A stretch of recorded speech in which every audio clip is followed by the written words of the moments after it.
All right, let's go now to Anaheim, California, where over the weekend, hundreds of protesters took to the streets in response to a wave of police brutality there.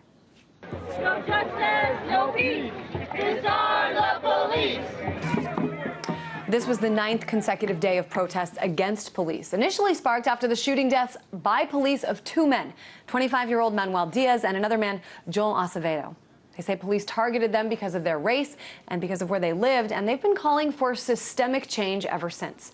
Now, 9 people were arrested in those demonstrations yesterday. RT correspondent Ramon Galindo was at the protests, and he joins me now from our studios in Los Angeles. Hey there, Ramon. I guess just start out by describing the scene for me there over the weekend. Sure, Christine. Well, as you mentioned, this is the 9th straight day of protests on the streets of Anaheim. And when we showed up, police were definitely ready to meet the demonstrators. A heavily armed force of officers on horseback were lined around the Anaheim police station, not letting anybody get anywhere near the building. Now, hundreds of peaceful protesters turned out to show their anger at the rash of police shootings.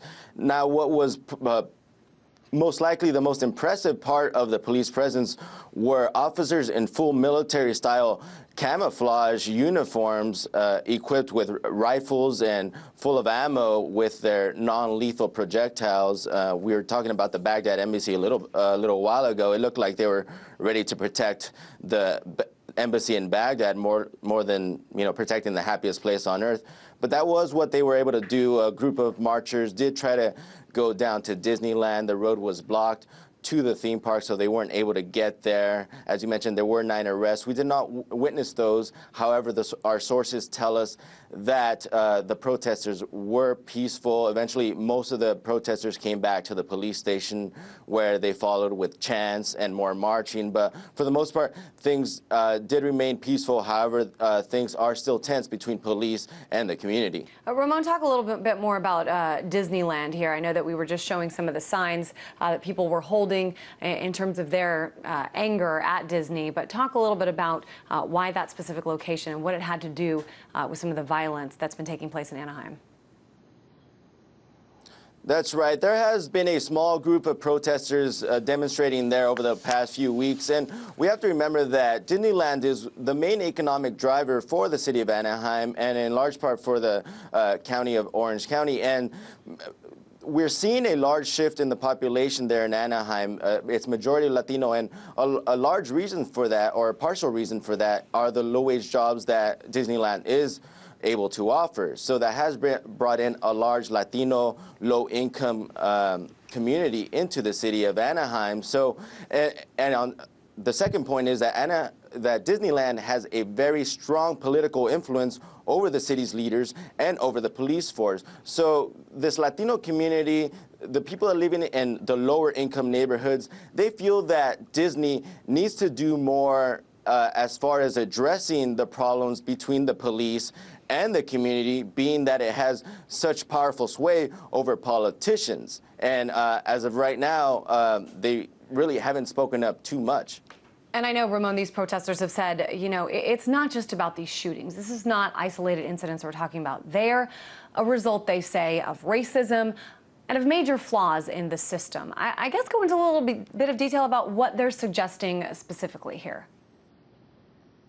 Sure. Well, over the last couple of decades, Anaheim has gone from a city which was predominantly white to now a city where the majority of the residents are of Latino descent, and many of them are living in lower income neighborhoods. So people living in these communities feel that they don't have any sort of representation when it comes to the city council or when it comes to the police department. And in many parts, they feel that Disney, along with their local politicians, are trying to crack down or clean up the streets. And there's this feeling that police officers are justifying gangs in the neighborhood in order to target young Latino men. Now, in the case of Manuel Diaz, he was unarmed, and the family's attorney is very upfront about saying that the economic disparities and race had something to do with that shooting. We also talked to the family of another man who was shot by police earlier this year.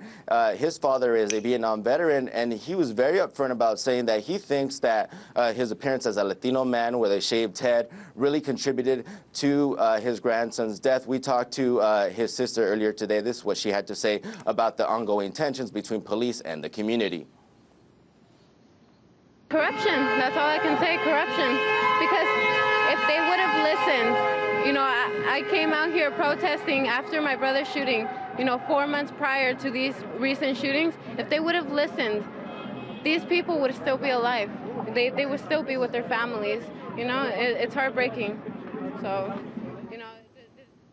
That's right, and many others in the community say that this pattern of tension between police and the community has been ignored, and now it has finally caused what some people are describing as a fire inside of the city of Anaheim. And besides that, police have not given too many details on some of these shootings.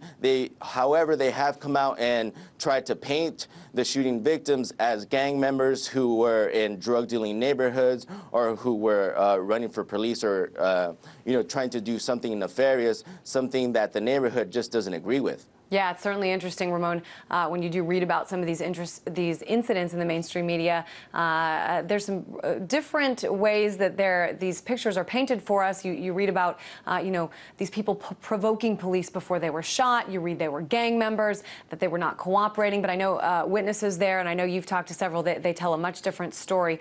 So there does seem to be a little bit of a discrepancy in sort of the message, the story that's being told coming from these incidents. We appreciate you going down there over the weekend. Ramon Galindo, RT correspondent in our Los Angeles studios.